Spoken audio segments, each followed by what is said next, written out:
500 years ago, a German monk named Martin Luther started a protest that exploded into a worldwide movement.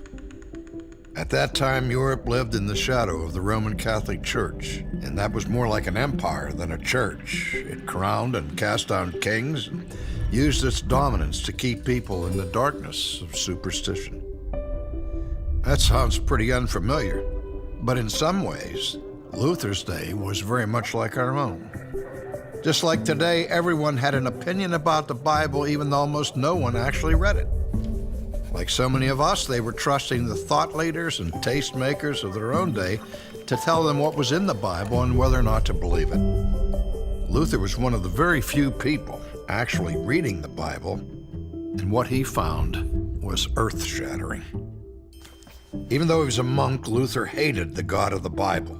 But when he studied it, the world around him began to make sense. God made sense. The significance of Jesus became clear to him.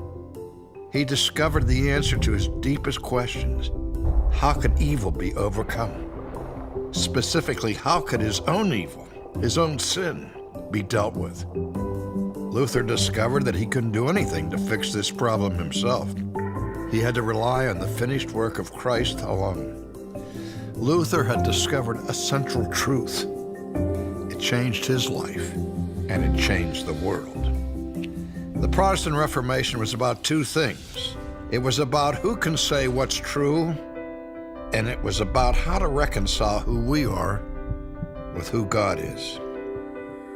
It recognized that God's word is the ultimate authority in this world, and that the perfect life and sacrificial death of Jesus Christ are the only answer for evil and the only basis on which sinners can stand before a holy God.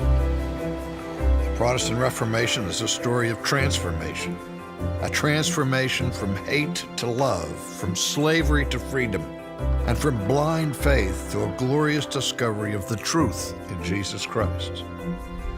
Ligonier Ministries exists to cultivate this transformation in a new generation.